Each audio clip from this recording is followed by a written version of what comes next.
Get praise. Shalom, brother GP. He was already on here 10 minutes ago. We give praise, esteem, and honor to the Most High Yah. In the name of His Son, Yahushua HaMashiach. And let's get this John 5:39 and 1 Corinthians 13:6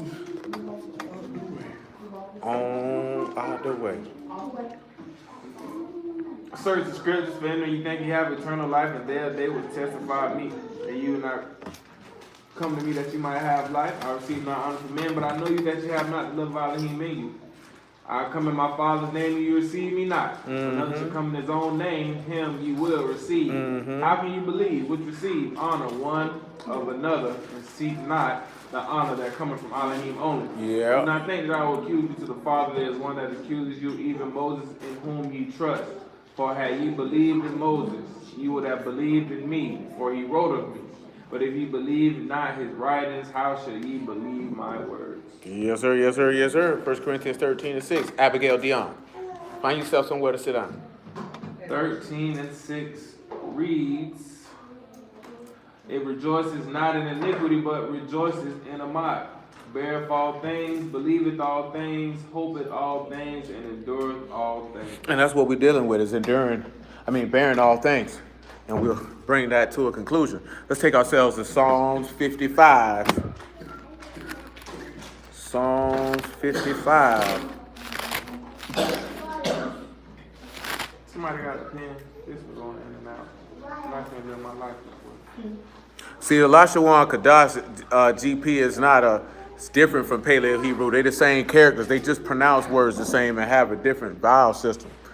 But yeah, you could take that Lashawan Kadash and just toss that in the garbage can. Toss that in the garbage can. That's where it belongs. Psalms 55 and 10. 55 and 10. Read. Make it verse 9. Psalms 55 and 9.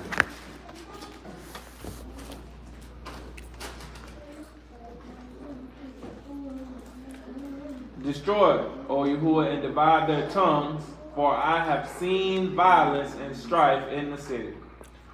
Day and night. Hold on. He said do what? Divide they what? Because he seen what in the city? Divide their tongues, for I have seen violence and strife in the city. Now, we just talked about last night about them bearing that strife, right? But they were talking about the strife between the people and Elohim, and also the strife that people had with him. But let's take it this way, because we got to deal with the persecution aspect. Before we go any further, I need 2 Timothy chapter 3. Give me verse 9. From 2 Timothy chapter 3, verse 9 to John chapter 16, verse 1. 2 Timothy chapter 3 and verse 9. 2 Timothy chapter 3 and verse 9.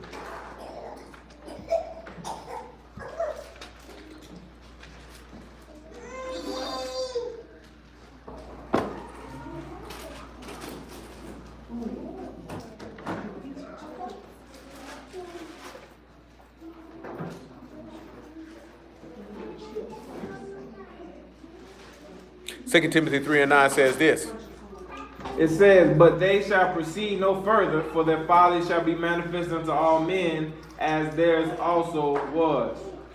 But thou hast fully known my doctrine, manner of life, purpose, faith, long-suffering, love, and patience.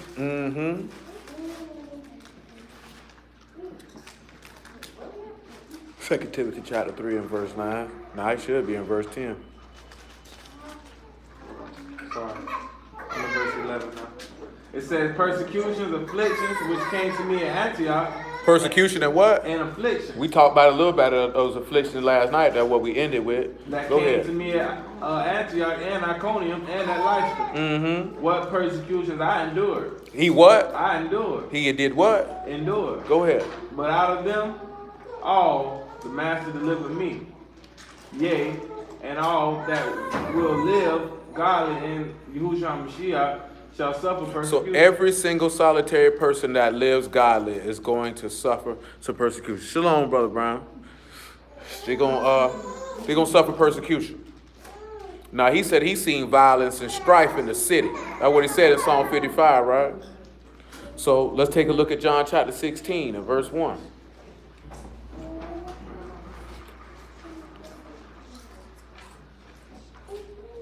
John 16 and 1. Because if you're going to bear all things, yeah, you got to bear it with joy. I'm going to get to that, indeed. You got to bear it with joy.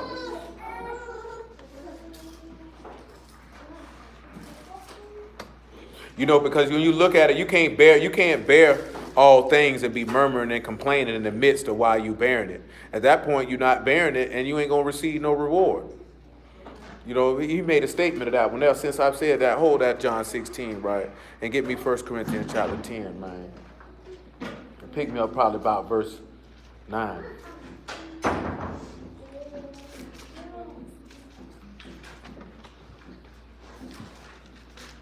See, your forefathers were murmurers and complainers. And we know what y'all did to them. And if you don't know, we're going to read it right now. It said, neither let us tempt Hamashiach, as some of them also tempted, and were destroyed of serpents. Neither murmur ye, as some of them also murmured, and were destroyed of the destroyer. Now all these things happen unto them for examples, and they are written of our admonition, upon whom the ends of the world are come. Therefore let him that thinketh he standeth take heed lest he fall. Yes, sir. There have no temptations taken you, but such as is common to man. Ain't now. But Elohim is faithful, who will not suffer you to be tempted above that ye are able, but will with temptation also make a way to escape that ye may be able to bear. Now, when you looked at verse 10, right, you see how he said, don't murmur as they also murmured. Because that means they were complaining. When they were going through the wilderness and bearing the things that they had to bear, they were complaining. He told you don't be a murmurer like they murmur, lest you be destroyed. Since he mentioned that about joy, we're going to get it right now. Get that Hebrew 12 and 1 for him real quick. Hebrew 12 and 1, man. Yeah, cuz said they staying to the high. See, we tired. They caught a glimpse. So tired. Tired of being by myself. They say they feel like field mob. They sick of being lonely. No ties. Ain't no ties. Ain't no ties. Ain't no offerings. Wherefore, seeing we also have compassed about so great cloud of witness, let us lay aside every weight, and the sin which does so easily beset us. Yes, sir. And let us run with patience the race that is set before us, looking unto Yahushua, the author and finisher of our mind, who for the joy that was set before him endured the state, despising the shame. What was set before him? The joy. What was that? We didn't talk about this before, but I'm going to ask y'all this right now. What is this joy that was set before him? What's the joy that's set before him, Stanley? What's the joy that's set before him? Huh? No, that ain't the joy. That what he just read. Huh? But what's the joy? If you're doing something with read it to him again so they can understand. Listen to what he's saying. He said, looking into Yahushua, the author and finisher so look at him. of our faith. Go ahead. Who for the joy that was set before him. So what is set before him that he would be happy? He did what now? He endured the state. So something had to be set before him for him to be able to even bear this and endure it. And what was set before him made him happy, correct? So what was set before him? Huh? That's the all-encompassing answer, and we will accept that answer. We talked about last night. It was like you gotta have hope in the reward for to even endure. You have to, because if you don't have hope, if you don't have an expectation of receiving something, then why would you endure being hanged from a tree? You're gonna do like what most people do. Oh no, that ain't for me, cuz I don't want to do that. Oh, that's too strict, or this, that, there. See, you're not gonna do it, and then when you say that, and that's what we're talking to Trav about this month. When you don't have that expectation, like, because I heard another chick talking about, y'all know what the word hypocrite in Greek actually means? Y'all know the definition of it? You know what it is, definition of it? The definition of hypocrite in Greek is stage actor. The original meaning for an actor, they would have called him a hypocrite. You know what I'm saying? And then, of course, over time, as languages evolve and things of that nature. Shoot, man. Slide her one of them chairs, man. Ain't nobody finna say that again. Because when you a hypocrite, what are you doing? If we look at it in day times, what a nigga say? You playing a role, you faking, you lying. So let's get this Revelation 21, right? And what, 25?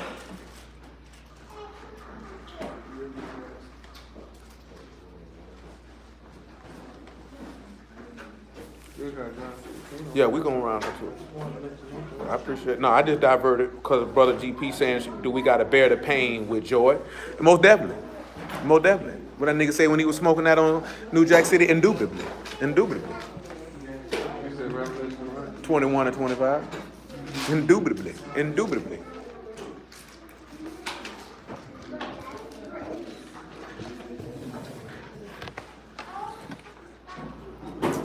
It says, and the gates of it shall not be shut at all by day, for there shall be no night there, and they shall bring the esteem and honor of the nations unto it. And there shall in no wise enter into it anything that defileth, neither whatsoever worketh abomination or maketh a lie. Ain't nobody who make no lies entering into this place. But they which are written of the Lamb's book of life. You know what he told you in the book of Job? What hope have the hypocrite when his life perish? You know what I'm saying? You can't be playing. Like I done told you this before, right? You know, when we look at the people that we big up real big, and the biggest people in this country are people who pretend for a living. And we give them way too much credit for people who play make-believe. For stuff that you did when you were 6, 7 years old. I think everybody in here played make-believe at one point in time in their lifetime. You got grown people who still playing make-believe every day of their life. Do you know what I'm saying? Stage actor. What that nigga said on Paid in Full, that nigga say, man, when I'm on the stage, you know what I'm saying? That's what people feel like. Some people done took the internet to be their stage. Some people use the club to be their stage. Some people use their job to be their stage. Some people use the schools that they go to be their stage. And usually people who do that are people who aren't loved properly. So they need that adulation and validation from other people. You know what I'm saying? To pretend to be somebody that they're not. Even when you sit back and you look at the word, what most of these dudes do, what did the Mashiach tell them? Y'all like to put on them nice garments, don't you? Come out in front of the people, seen the people, and rabbi, that brother, they're righteous. He say, but inside you're full of dead man bones and all manner of hypocrisy and iniquity. You look good. You playing the part. You playing the part. So when he mentioned that, give me that Matthew 13, man. What it is, about verse, what? 26. Because it's still relevant to the conversation. See, and that's the part when you're dealing with the word. Like they like to, hold on. It ain't just no ABC camp. See, I ain't just gonna isolate no camp. That's people all across the world. That's the mindset you got to get out of is, oh, the IUICs or the ISUPKs or GOCC do it. A lot of people in the word do it, period. You know what I'm saying? And this is why they do it. Matthew 13 and 26. It says, but when the blade was sprung up and brought forth fruit, then appeared the tares also. Mm-hmm. So the servant of the household that came and said unto him, Sir, didst not thou sow good seed in thy field? You sowed some good. I put some good people out here. What going on? From where then have the tares? We got to back up some because I'm a little too. That wasn't what it was. Is that what it is? 24. Yes, sir. It said another parable put forth unto them, saying, the kingdom of Shamaim is like unto a man which sowed good seed. But I'm glad that you read that verse that we read, right? He said, you sowed some good seed out here, didn't you? That means there's some good, it's righteous people out here. But we got some wicked people mixed in with them. So that means that you would have to be able to have discernment to be able to tell the difference between the two. You know what I'm saying? That's why I said we can't put this on no ABC camps. Because you might have some people in them camps who are sincerely sincere. They just being taught wrong. So they think what they doing, that's the correct way. Remember what he said, don't let your worship be in vain because you serve me for the doctrines and commandments of men. So you got people, they thinking this what I'm supposed to do. They don't realize they following the commandments of men. You know what I'm saying? Then you got, yeah, and their service end up being in vain. That's y'all's will. You know, I ain't got nothing to do with that. But that's what it is. You know what I'm saying? Then you got some people, they know they pump faking. You know what I'm talking about? Come on, man. Matthew 13:24. He said, the kingdom of Shamaim is likened unto a man which sowed good seed in his field. In his field. But while men slept, his enemy came and sowed tares among the wheat and went his way.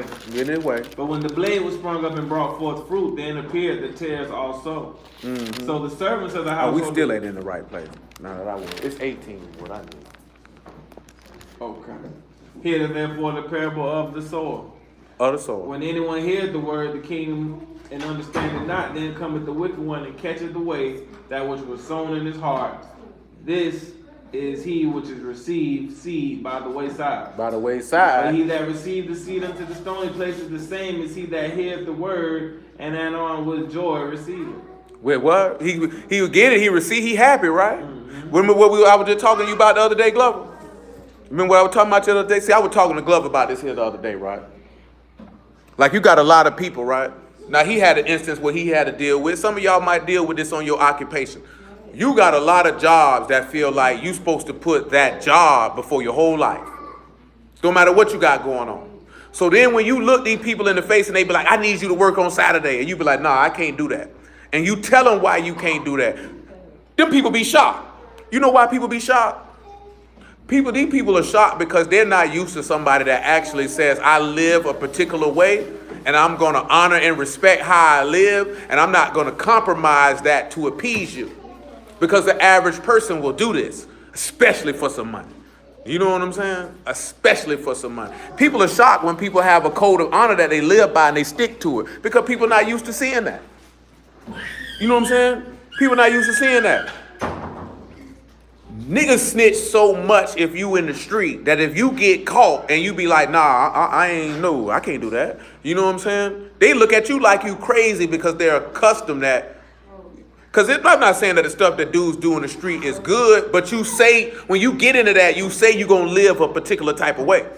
You say you live by a particular type of ideal. No, Pop called it the code of etiquette. You know, Juvie called it the G code. Some people just call it the rules of the game. But these are the rules that you say you're going to abide by. And then when you get put in a difficult situation, you no longer want to abide by the principles that you say you live by. You compromise them for selfish interest. You know what I'm talking about? So when you look at the word, that's why most people live in hypocrisy. Because they'll compromise the word for selfish interest. You know what I'm saying? I will compromise my honor and who I say I am and what I say I stand for to acquire something that I want.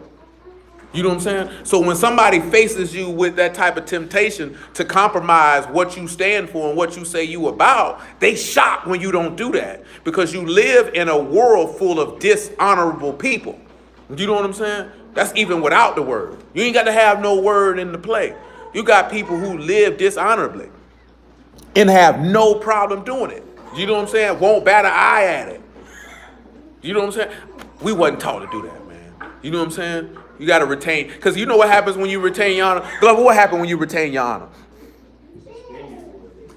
They suspend you for, hey, you ain't lied. He ain't lied. That's what they did. But you know what happened when you retain your understanding? You do what now? They respect you.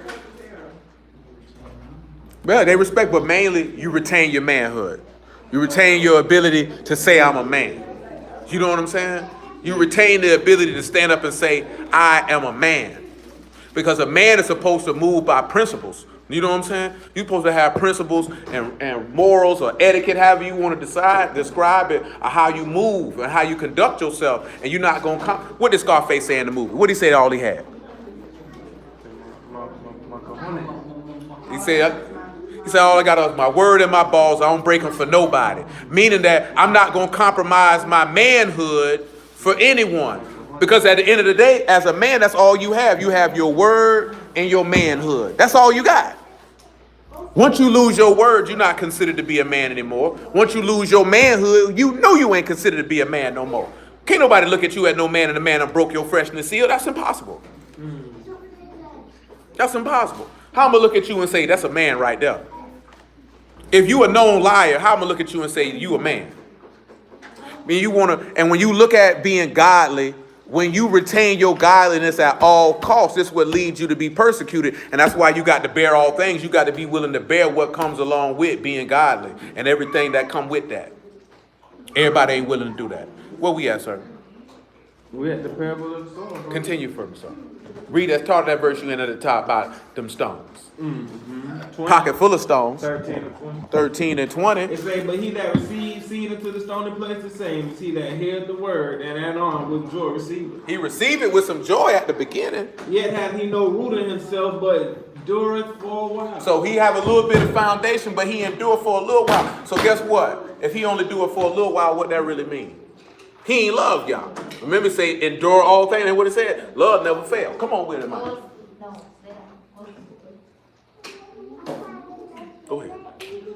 it says, wow, endure for a while.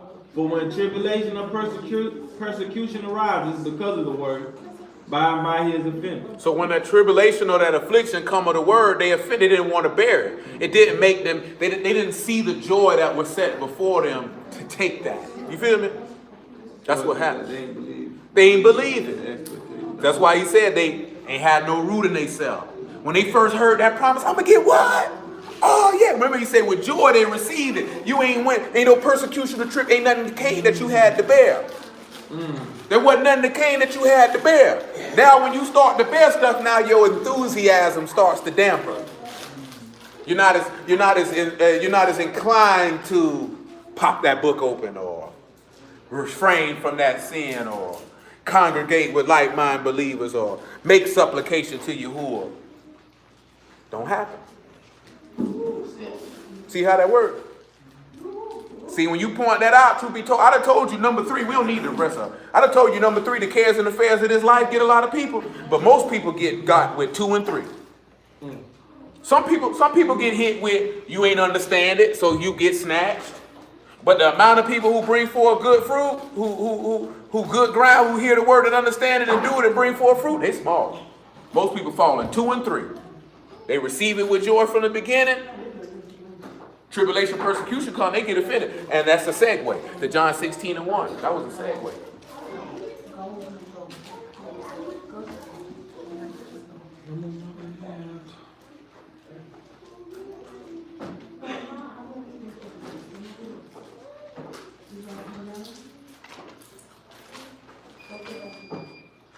John 16 and 1.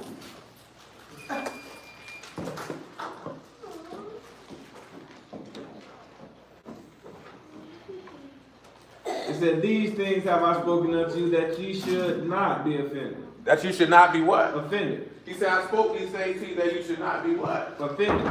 Oh, didn't he say by and by they was offended when the persecution and tribulation came?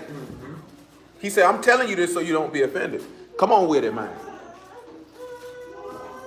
It says, they shall put you out of the synagogue. They shall do what? Put you out of the synagogue. They'll do what? Put you out of the synagogue. And what's going to happen? Yea. Yea. The time cometh that whosoever killeth you would think if they do it Elohim. So they going to kill you and think they do Elohim service. I hope that this don't offend you. Ain't that what he told them? He said, I tell you this, that you don't be offended. Get him Revelation 2 and 10. I'm telling y'all this now so you don't get offended. If you know it's coming, don't get offended when it comes now. After that, take me to Luke 12, man. Listen, I see you. What you doing?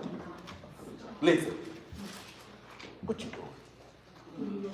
Where your hat at? Put it on your head. I'm not playing. Go get your hat and put it on your head. Relax. I figured that might be the case. You got Afro brush back there. Listen. Go ahead. Revelation 2 and 10. This one is like 2 and 10. Fear none of those things which thou shalt suffer. don't fear any of the what? The things that thou shalt suffer. Let me ask y'all a question. Did Yahushua fear any of the things that he was finna suffer? Now why should you? Now why didn't Yahushua fear any of the things that he suffered? Because he trusted in his Father. Remember what we read? Read Hebrews 12 and 2 again for him. Read it for him again. It says, looking up unto Yahushua, the author and finisher of our faith, who for the joy that was set before him endured the state, despising the shame, and is set down at the right hand of the throne of Elohim. So when you see that getting sat down at Elohim's throne, that's a surefire way to be happy and endure something, right? If you know that's what you're gonna receive. Ain't that what he said in Psalm 16? Go on back and read where you at. Where you at? Revelation 2 and 10. Started from the top again. It says, fear none of those things which thou shalt suffer. Don't fear none of the things you're going to suffer. Behold, the Do devil what? shall cast some of you into prison. Cast you and some of you into where? Into prison. This sounds like a little persecution, don't it? Go ahead, read it to him. That ye shall be tried. You should be what? Tried. And what's going to happen? And ye shall have tribulation 10 days. How many days? 10 days. How many days? 10 days. Uh-huh. Be thou faithful unto death. Be faithful under what? Death. Now let me ask y'all a question. Who y'all know in the Old Testament got through in the prison?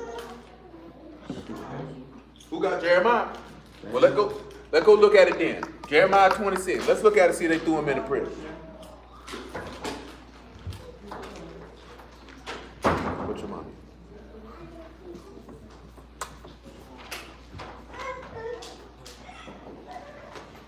Jeremiah 26.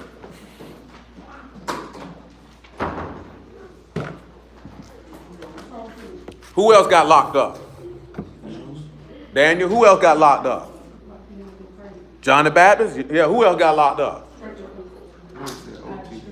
Yeah. That's GP on. Joseph. Who else got locked up?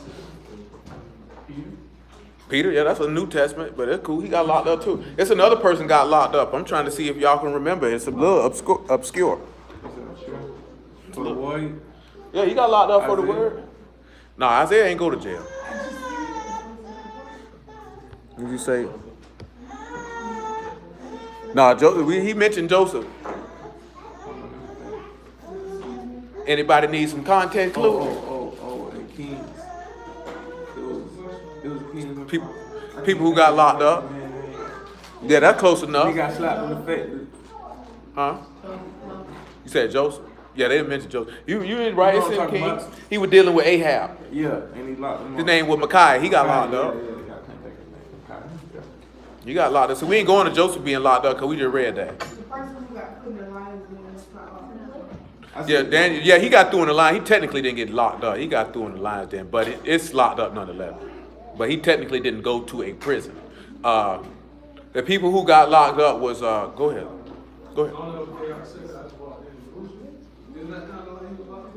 No, he did get locked up. He got locked up the same way Jeremiah got locked up. Did anybody know where they locked the master up at? Where? Yeah, where? The literal, when they put them bounds on his hands and led him away, and where did they lock him up at? Yeah, see, you just mentioned it. Samson definitely went to jail. They definitely locked Samson up. They locked him up at the high priest's house. That's where they locked Jeremiah up at. That's why I mentioned that. Jeremiah was locked up at the high priest's house. High priest had a dungeon at his house. Shalom, brother. Look at this here, man. Where we at? Jeremiah 26? Let me make sure Jeremiah 26 is specifically and accurately the location that we need to be. Yep, Jeremiah 26, when he got locked up.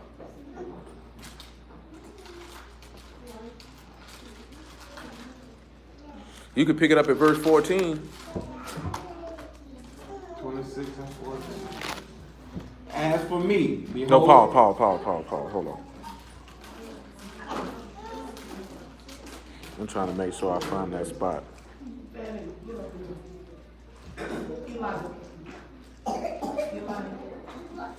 Pick it up at verse 7. It says, so the priest and the prophet and all the people heard Jeremiah speaking the words in the house of Yahuwah. Yep. Now it came to pass that Jeremiah had made an end of speaking. Then spake the priest and the prophet. Then spake the priest and the prophet unto the princes and to all the people, saying, this man is worthy to die, for he has prophesied against this city, as ye have heard with your ears. With your own ears, you heard it. Then spake Jeremiah unto the princes to all the people, saying, Yahuwah sent me to prophesy against this house and against this city, all the words that ye have heard. Therefore now amend your ways and your doings, and obey the voice of Yahuwah your Elohim, and Yahuwah will repent him of the evil that he has pronounced against you. As for me, behold, I am in your hand. I'm in your hand. Do with me as what seemeth good and meet unto you. But know for certain that if ye put me to death, ye shall surely bring innocent So blood. they went ahead and locked this man up. And upon this city. That's good. And what they locked him up for? For the word. And guess what he told him? You can do with me what you want to do. You can do with me what you want to do. I don't even care. I said what I said.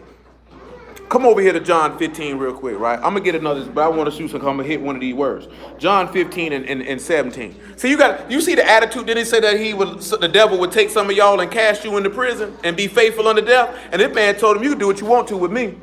Just know you're going to have innocent blood on your hands. Just know that. Now, you know the type of attitude and level of faith you got to have to know that it's a mob of people want to kill you, and that's what you tell them. Because the day gonna come, that might just happen. You know what I'm saying? You got to be faithful unto death. I know I mentioned Luke chapter 12. Get that first before I get whatever it was I just said for you to read from. Give me that Luke 12 and 1. What I just said. You said John 16. I don't remember that. We already read John 16. I asked for Luke chapter 12, though. I was going to get something else, but it just slipped my mind just that quick. You sure we read John 16? Yeah, we did. Because I told you things that you should not be offended. Yes, sir, fearless. Remember we just said that there? See, remember when you was out of the room. So when you look at that parable, that they say they received the word with joy, they was happy in the beginning. When that persecution and affliction arose, now you offended. That's why Mashiach said, I tell you these things so you don't be offended. They're going to put you out the synagogues. They're going to kill you and think they do Elohim service. Please don't be offended. See, right now, and it's like this here, right? A little video I had that dropped on y'all this morning. And the point of the matter, what dude was talking about, this is a very weak generation of people. You know what I'm saying? Everything offends them. Everybody's feelings get hurt so easy. And then everybody wants you to appease me when my feelings are hurt. When you really just weak, or when things don't go your way and people fall out and they ready to quit and throw pity parties for 6 months and a year and this, that, there, and the third. You know what I'm saying, nigga? You got to suck that up and handle your business. When you tell somebody you need to suck that up, then they be like, see, you're insensitive. You shouldn't talk to people that way. Well, nigga, take your panties off, nigga, and put on some boxers, cause you a man. You know what I'm saying? You can have a moment of time where you sad and you down and you know what I'm saying? You do that. You a human being, but you can't wallow in it though. You know what I'm saying? So that means every time, when we talk about somebody who weak, that means every time they meet adversity, they gonna fold because they don't have the strength to maintain themselves. You know what I'm saying? You have to be strong. Everything can't do you like that. Y'all seen it. These people like to say, of course, there's an agenda behind it. You make a joke about a homosexual, man, you gotta apologize. They just did a little boy who won the Heisman Trophy, digging up tweets that he made when he was 14, 15 years old, cracking jokes. This is just this is offensive and insensitive. And I'd have been like, nigga, I said what I said, nigga. And I was 14 years old. Don't come for me when I'm 20 and talking about what I said when I was 14. What was you saying when you were 14? Some of you hoes who's on these TV shows talking TV, y'all had somebody's penis in your mouth when you were 14. Do you know what I'm saying? Probably some videos of your high school escapades around here somewhere, and you talking about me saying faggot. Some of y'all is faggots. That's why you mad. I said what I said. Oh, so you have a problem with the I don't know nothing about nothing. If I see a punk, am I going to punch him in his face? No. But if you acting like a faggot, I'm going to say you acting like a faggot. Take it how you want them. See, that's why I couldn't be in the public eye and stuff like that, because I don't care. I don't care what. I'm not finna apologize for nothing. It's the same token that how Shannon Sharp had to straighten one of his co-hosts on the show because she said that boy from Kansas City should never get another football job again. He said, now I want you to keep that same standard. Every doctor, every lawyer, every individual who get locked up for domestic violence, don't let them get another job. Well, he's a football player. He's held to a higher standard. He said, higher than a doctor? Higher than a lawyer? How'd that happen? Nigga, this is just a job. You know how many people beat on their wives every day and don't get and they don't lose their job? Do you know what I'm saying? So because he's famous and he in public, he should lose his job. I'm not saying that the assault that he performed was acceptable. I'm just saying keep it all the way across the board.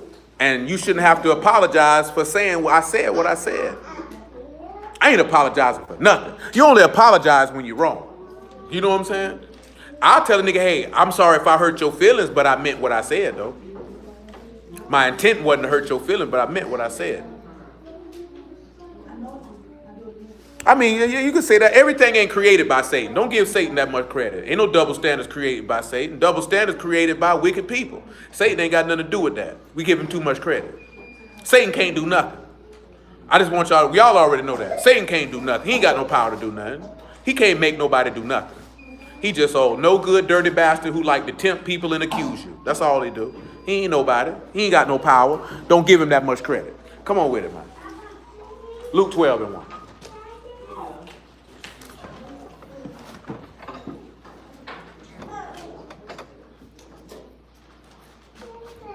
It says, in the meantime, when they were gathered together, an innumerable multitude of people, and so much that they trode one upon another.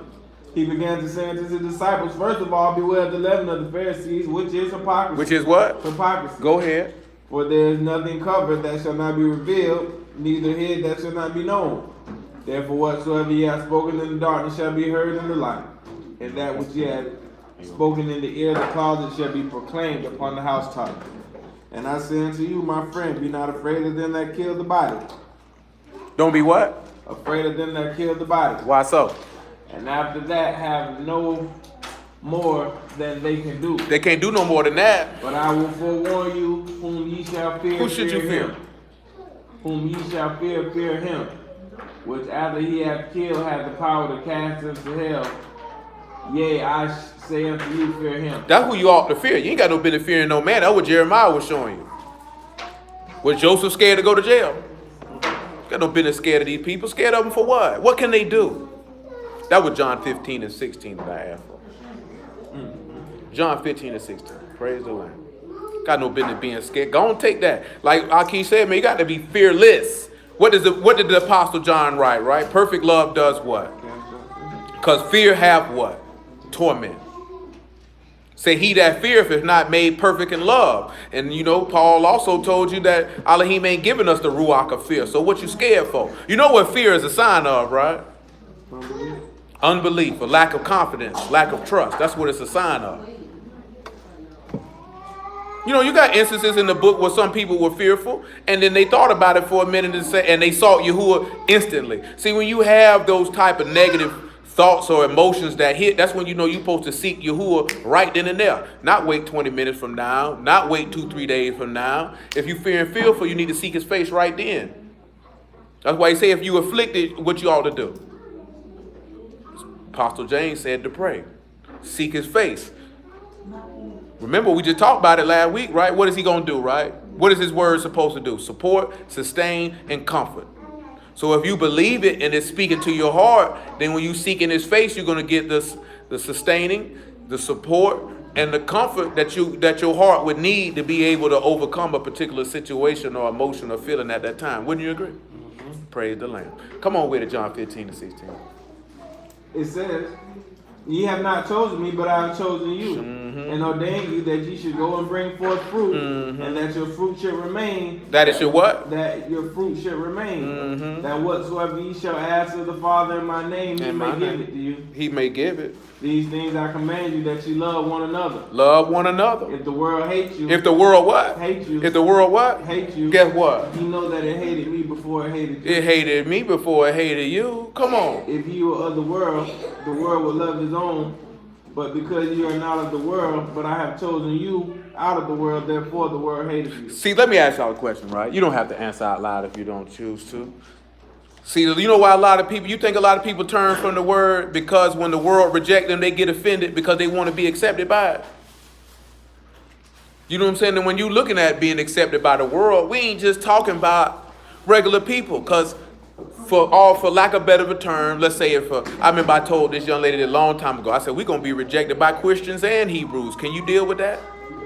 Will that offend you when you see people on both sides of the aisle say, I don't want nothing to do with you? Will that offend you if your family reject you when the Mashiach told you that it'll be father-in-law against daughter-in-law and mother-in-law against son-in-law and the man-fold's going to be in his own household? Is that going to offend you? If your people turn on you? If your friends turn on you, if they begin to speak evil of you falsely for his name's sake, will that offend you? Because he's telling you this ahead of time. If they did it to me, they're going to do it to you. Now, of course, he's talking about people who walking in the word doing this to him, right? So imagine somebody who ain't walking in it. Imagine how they going to feel.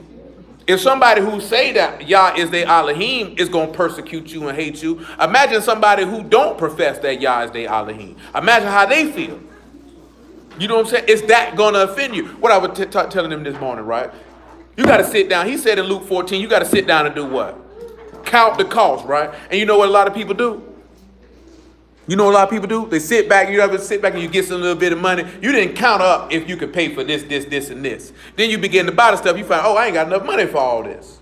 So people really sit back and look at you got $1,200. This costs $3. This costs $5. Oh, I can't buy this here. I ain't got enough for it.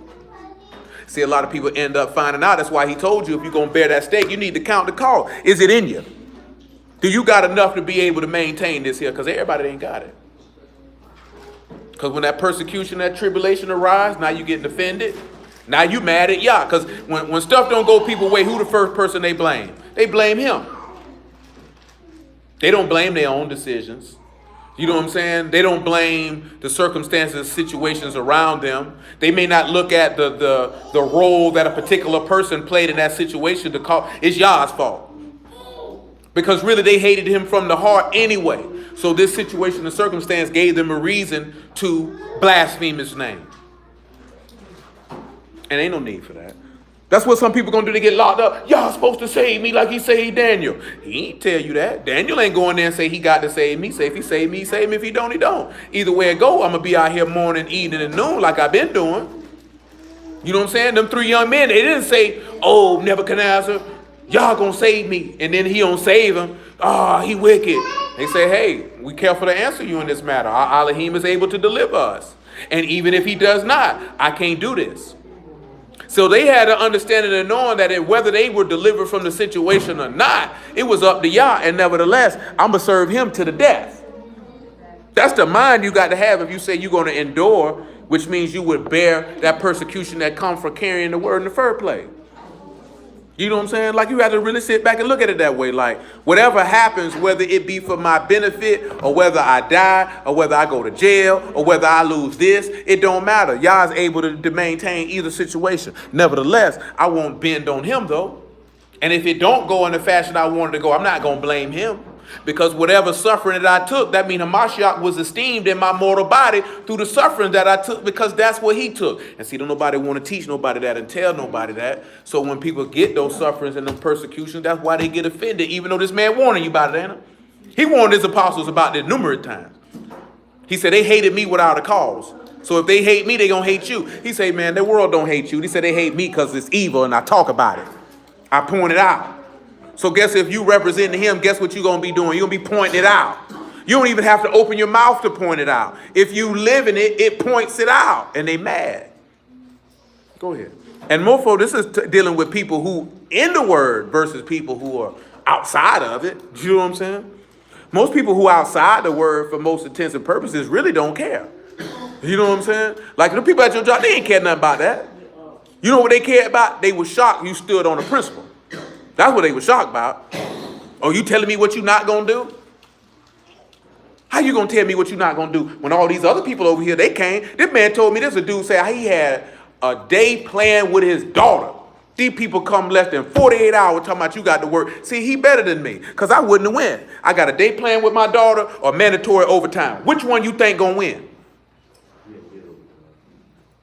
You don't get no overtime. No, that's unlawful. Huh? I don't care what you give me up front. That's unlawful. Tell me ain't no overtime.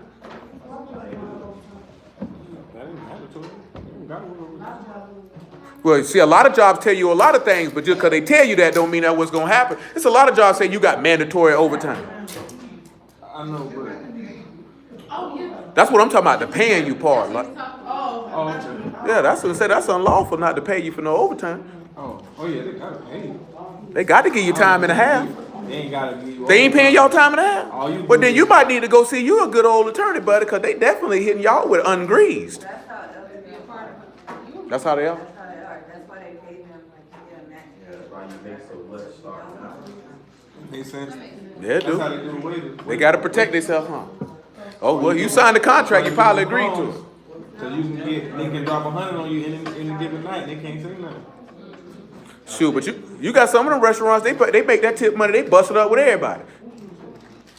I know, but if a nigga slide you a 50 or 100, you don't gotta give it up. Shoot, when I used to see at the L house, them niggas looked like they were busting that stuff up. They used to be highly upset. The debit tips, when the nigga slide the tip. Yeah, that's. But I'm saying, if the nigga slide you that cash, you gotta bust that down. Well, Now, if a nigga write, something on the receipt, everybody see that, so everybody gonna touch that. That's ugly. That's ugly all the way around the ball. But it's just how they people feel like, man, if I had something playing with my daughter, I ain't coming to work, cuz. Well, you gonna be fired. I guess I'll be looking for a job tomorrow. Cause you know what I'm saying? Cause it come down to my daughter or your job, I'm not coming. I'm not coming. I'm not finna disappoint my child for you. I'm not finna put this job before my family. You know what I'm saying? Now my daughter gonna grow up resenting me because every time we supposed to do something, they told you I had to come to work, and they don't want to. Your child don't want to hear that. I had to take care of the family. They don't want to hear that. All they gonna know you wasn't there. Period. That's all they gonna know. You wasn't there. I'm straight. I go somewhere else. I already know you got plenty of people who need to drive a truck. Ain't a lot of truck drivers growing on trees. I guarantee you I have another one by the end of the week. I bet I won't be here tomorrow though. Yeah, I won't be here tomorrow. Sometimes you have to sit back and look at, is it your principles or the money? And you can't never compromise your principles for no money. Can never do it. You can't never compromise your family for some money. Never do it. It ain't worth it. You know what I'm saying? Because you have to look at that afterwards. You got to live with yourself. If you can live with yourself after that, that's you. I couldn't do it. I can't live with myself after that. I wouldn't be able to look myself in the mirror and know I compromised myself for $16, $17, $18, $19, $20 an hour. You know what I'm saying? I'm talking about regardless. They could have come and told me, man, we'll pay you $50,000. Like at some point in time, you have to sit back and look at this, that your principles have to be greater than money. That's why people try people the way they try. You know the saying that they say everybody got a price. And that's how people feel. People feel like anybody can be bought. For any amount of money, you will compromise and do anything. Man, you can't do that, man. You can't sell yourself out like that about no money. It ain't that serious. It's not that serious. It's not that serious. Especially if you serve y'all, it's not that serious. It's not that serious, man. Sometimes integrity is better than a paycheck. I'd rather keep my integrity. The book tell you that. Better than a poor man in his integrity than a rich man in his wickedness. It's better to keep your integrity. You know what I'm saying? That ain't my words. That's y'all words said that. It's better to keep your integrity. Don't use your integrity about no little bit of money, especially not no fiat currency. That's just retarded. That junk ain't worth no more than the toilet paper in your bathroom. Don't make no sense. Keep on going though, man. We're in John 15. Because guess what? You know the reason why I said that? What if Yahushua would have sold us out for what Satan was offering? What if he'd have sold us out? You offering me what? Shoot, them niggas on their own. So in that instance, we looking at an individual who chose his household over some money. He kept his integrity. He could, because then we just read last night, he said, I ain't got nowhere to lay my head at. And he said he thirsted and he ain't got no food. These boys could have compromised their integrity for some money and sold their whole family out. Bump that. And they like this here. And if your wife go to tripping, you got to look at it in the face and tell her like what Job told his wife. You talk like one of the foolish women speak. You talking crazy. Go ahead, man. John 15. Probably about verse 17. Where yeah, read it anyway. We'll find out. No, we at 20. I got you. It say we're 18. If the world hates you, you know that it hated me before it hated you. If you were of the world would love its own. Mm-hmm. But because you are not of the world, but I have chosen you out of the world, therefore the world hated you. Good, that's good. So we're looking at the word persecute. Can anybody tell me what this is? I know my drawing ain't as great as others.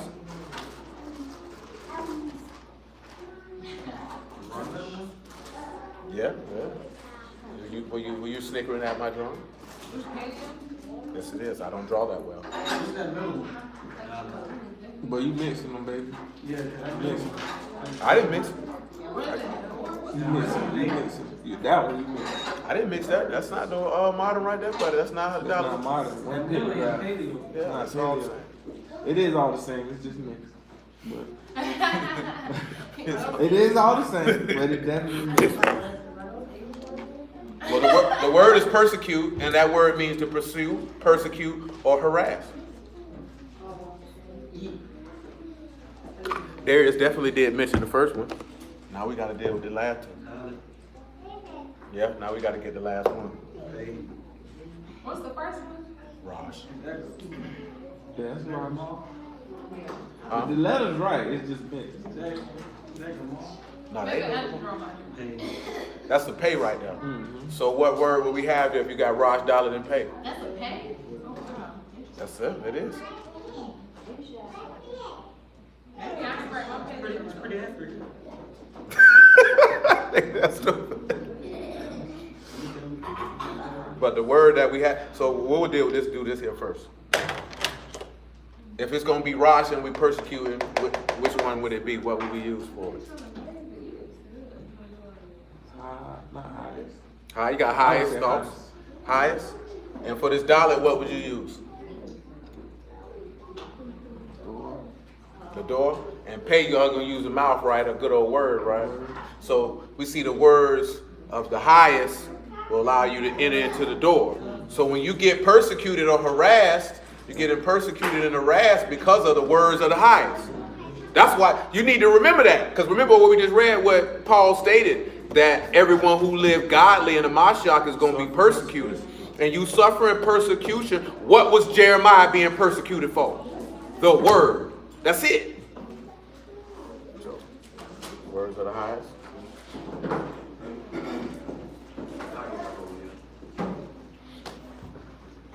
Get you a little bit of entry.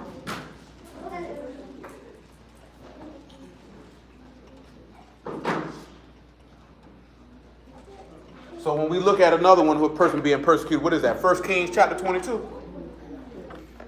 Pick me up about verse 15. That's what's in my head. 1 Kings 22 and 15.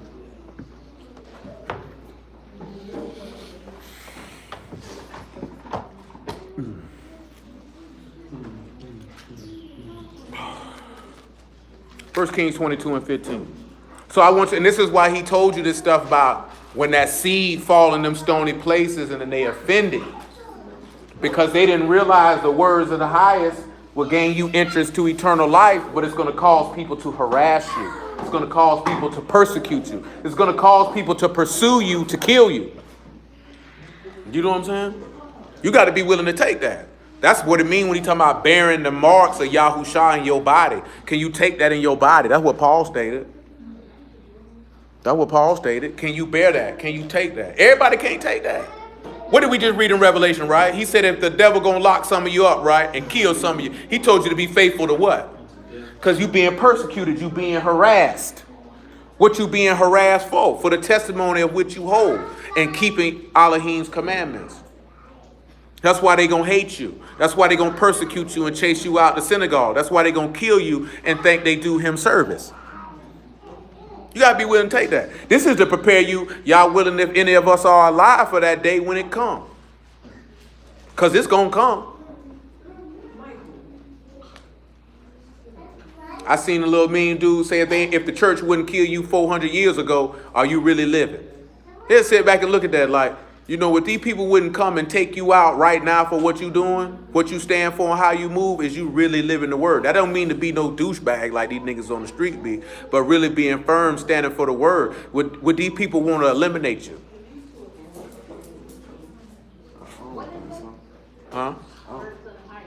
Well, gains with interest. Entrance. The words of the highest will get you to the door. Or gains interest, you know. You inside. But it ain't that bad though, right? You could be living the word and nigga wouldn't even know. Wouldn't even know. That's what I'm saying. That's why the person is just saying, like, look at how you living. Not saying that people have to be persecuting you like that now. And saying how you serve Elohim.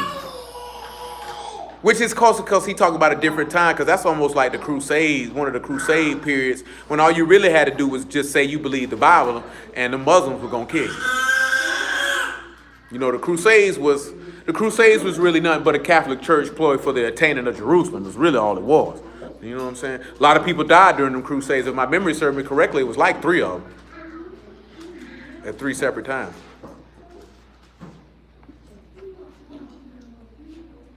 But let's roll, man. 1 Kings 22 and 15. It says, so he came to the Malach, and the Malach said unto him, Micaiah, shall we go against Ramoth Gilead to battle, or shall we forbear? And he answered him, go and prosper, for Yahuwah shall deliver into the hand of the Malach. Mm-hmm. And the Malach said unto him, how many times shall I adjure thee that which thou tell me nothing, but that which is true in the name of Yahuwah? So what is Micaiah doing? He just telling them what Yah told him to say, right? Let's see what happened to him. And he said, I saw all Yashrael scattered upon the hills as a sheep that have not a shepherd. If they ain't got no shepherd, what they ain't got? They ain't got no protection. They ain't got nobody to lead them in and bring them out. Nobody to bring him to pasture. Just stupid old Ahab. Come on. And Yahuwah said, these have no master. They ain't got no leader. Let them return every man to his house. He said, go back home.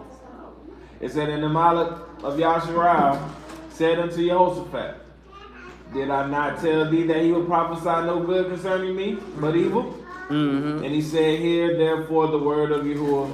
I saw Yahuwah sitting on his throne, and all the hosts of Shamahim standing by him, and on his right hand and on his left. And Yahuwah said, who shall persuade Ahab that he may go up and fall at Ramoth Gilead? And one said on this matter, and another said on that matter.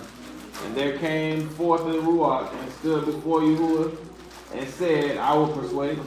He'll do what? I will persuade him. Go on ahead and persuade him And then. Yahuwah said unto him, wherewith?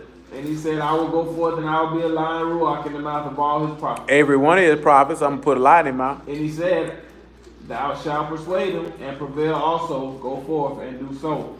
Go prosper. Now therefore, behold, Yahuwah hath put a lion Ruach in the mouth of all these prophets, and Yahuwah hath spoken evil concerning thee. But Zedekiah the son of Shaniah went near and smote Micaiah on the cheek. Smacked him right on the cheek. And said, which way did the Ruach of Yahuwah from me to speak unto thee? Micaiah said, behold, thou shalt see in that day when thou shalt go into the inner chamber to hide thyself. And I think I got it mistaken. It wasn't Jeremiah that got locked up in the high priest's house. I think it's Micaiah got locked up in the high priest's house. Go ahead.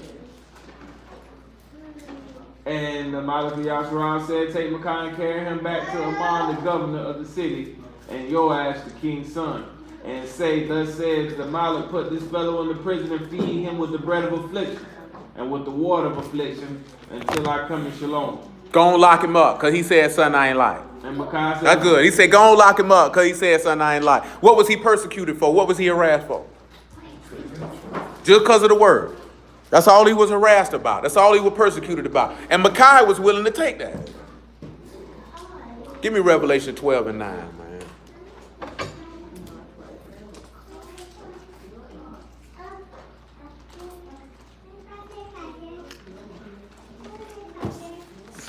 And after that, what we got? Holding still Psalm 55. Revelation 12 and 9.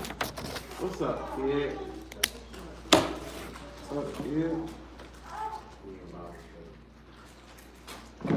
Oh, sorry. And after that, back to Psalms 55. And the great dragon was cast out, that old serpent called the devil and Hashatan, which deceived the whole world. He was cast out into the rocks, and with his Malachim were cast with him.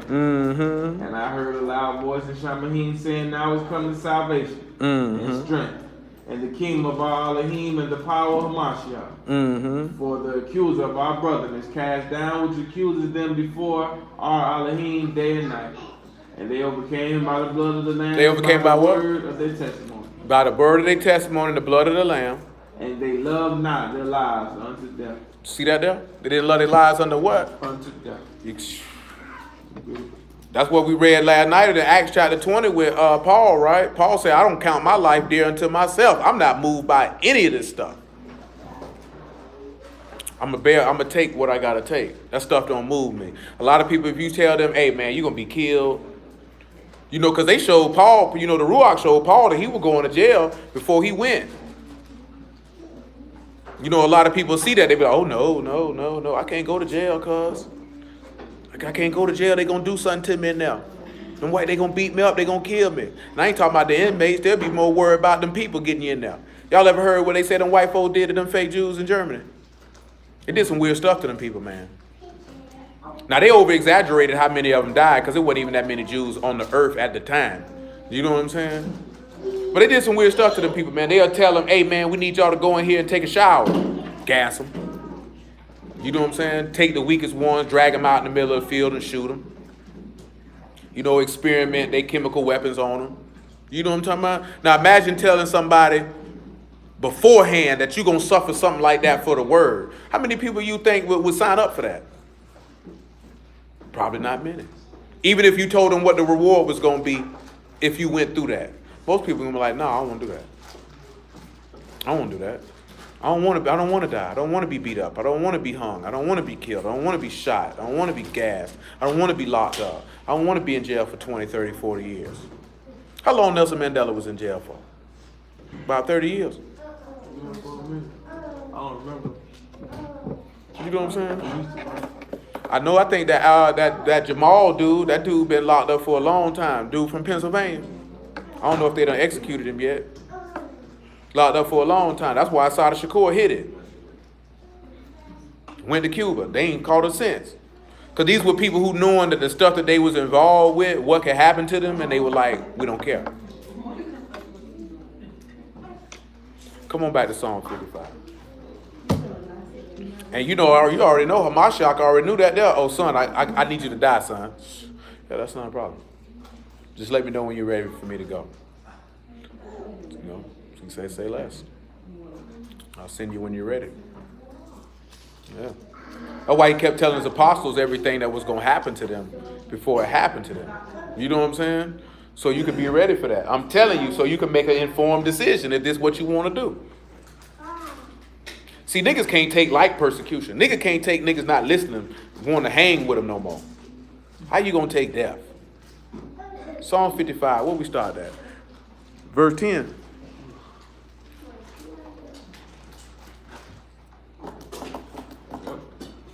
Come on, get it to him, man. It said, day and night they go about it upon the wall thereof, mischief also, and the sorrow are in the midst of it. Wickedness in the midst of thereof. Deceit and guile depart not from her street. Mm-hmm. That's talking about them scribes and Pharisees and your homeboy, little Judas. Come on.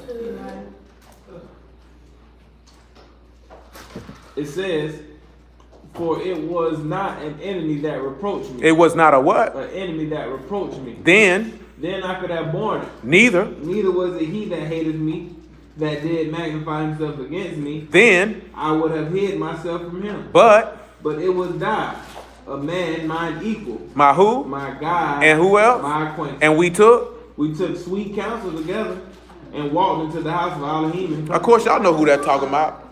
Your boy. That's your man. But you know the key thing that he mentioned is never an enemy. It's always gonna be. He said we took sweet counsel in the house. We went in the word. We went and got the word together. My God, my home. My guide, my companion, my familiar friend.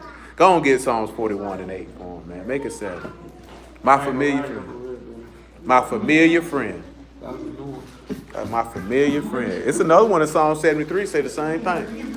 Talking about that old no good bastard. My God, my acquaintance. My God, my acquaintance. Sweet counsel. My sweet counsel. Look how he do me. Because look what he said. He said if it was my enemy, I could have just took that. Say if it was he said if it was him that hated me and he lifted himself up, I just would have hid. And you know who did that? That's what David did. Saul rose himself up, he just went and hid. Absalom rose himself up, he just went and hid. Now, of course, David persecution with Saul was based off the word. David persecution for Absalom was based off of what? His sin. See, it was persecution. But that was that persecution because of Bathsheba. He had no penis control. Got himself in trouble. Saul was straight persecution, though. Hated him because he was righteous. That's why Paul told you in the epistle to the Ephesians that the children of the flesh persecute the children of the Ruach till this day. Come on with it, man. And you know what, too, that I said, like I said, right, and I mentioned this before, mention it again, just because it's in my brain. Like, people who ain't in the word, and it's pretty sad to state it in that way, but most of the time, people who ain't in the word are the ones who probably gonna persecute you the least. You know what I'm saying? I'm talking about in this dispensation of time, it's the people who in the word that gonna persecute you the most. You know what I'm saying? That's why I hear a lot of people say they rather deal with sinners than deal with people in the word. Because a lot of niggas sour. But I could care less because they both sinners in my book on either side of the aisle. You know what I'm saying? Which is true. But it's worse because the person who ain't in the word don't really have an ulterior motive. Do you know what I'm saying? Most people who are in the word, they got an ulterior motive. They're trying to pick up an image and do just like what he said. We took sweet counsel together. waiting for an opportunity to slay you. You know what you gonna do? It's gonna go down high as red. Roll with it, man. Renee. You said song? Did I say song? I don't know. Yeah, 41-7. Come here, Renee. Come here, Renee. All that hate me whisper together against me Come to here. do. They do what? It say all that hate me whisper together against me. They do what? Against me. Ain't that what the scribes and Pharisees did in John 11? Then we just see in Psalm 55, he says, wickedness in the midst thereof, and deceit and guile don't depart from the street. Say all he seen in the street was violence and strife, day and night. That's all that was going on in Jerusalem. That's all that was going on. Come on. We're going to give him verse 5. Little Stanley read verse 5. Yeah, Stanley say read verse. Stanley say he want to read it. He wants you to read it. Read it for him. It said my enemies speak evil of me. They do what? They speak evil of me. Why? When shall he die? When And shall his he what? name perish? When will his name go away? And what we just read about last night about Paul. What they said they were doing with Paul. What them boy did for Paul? They took a vow, say we ain't gonna eat till we kill this nigga. When he gonna die? What do the scribes always say? When is he gonna perish? We gotta kill him. Like the book, this man say, why you think, you read the part where it say you gotta suffer with him to reign with him, and people gloss over that. And they try to make the suffering be the nations. When the suffering is gonna come from people who say they serve y'all like you do. Go on, just start at verse 1 for him, because we would have gonna work verse 9. Just read that for him. Stanley, he said he wanted verse 5. Say give him verse 1. See what that says.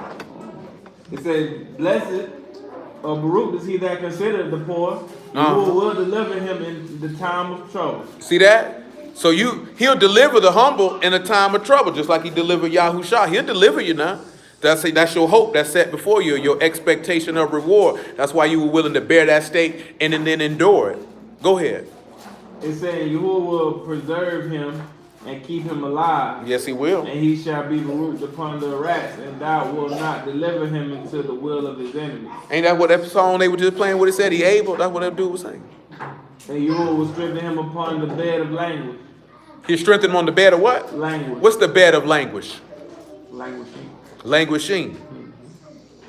Languishing. That's that bread. That's that grave. You laying in your bed. When they talk about laying in your bed in this book, they either talking about you literally laying in the bed or you laying in the grave.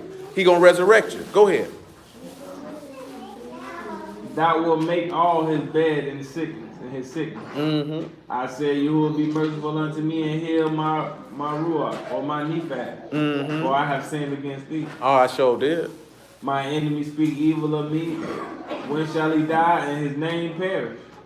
And if he come to see me, he speaketh vanity. He speak what?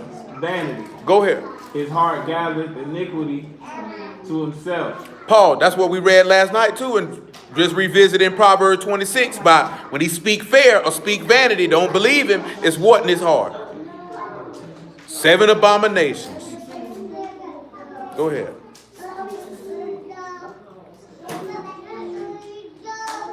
Okay, say, and if he come to see me, he speaketh vanity, his heart gathereth iniquity to itself. When he goeth abroad, he telleth it. When he go what? When he goeth abroad, he telleth it. Go ahead. All that hate me whisper together against me. Against me do they devise my hurts. Yeah, crunk back up. An evil disease, say they, cleaveth fast unto him. And now that he lied, he shall rise up no more. Oh, so now that he dead, he ain't gonna get up no more. Mm-hmm. Pause. Matthew 27, right? Give me 27:60. They've had real line church service for a gold workshop. I told you out front, man. At the front, she'll preach his word. I am a fire woman of God. I am a pastor and a prophetess. You right. Shoot, they ain't right. Talking about you a prophetess and a pastor.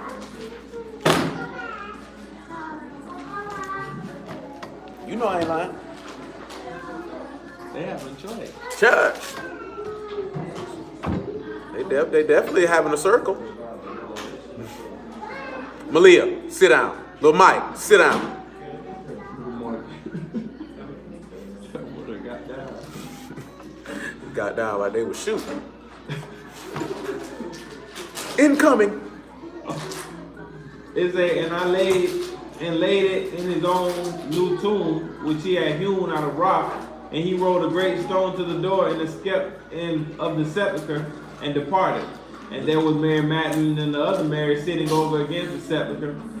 Now the next day that followed, the day of preparation, and the chief priests and Pharisees came together unto Pilate. And what they said? Saying, Sir, we remember That deceiver? While he was yet alive, after 3 days I will rise again. Command therefore that the sepulchre be made sure until the 3rd day, lest his disciples come by night and steal him away, and said to the people he had risen from the dead. So the last error shall be worse than the first. And what they basically saying? We got him now. He ain't gonna get up again here.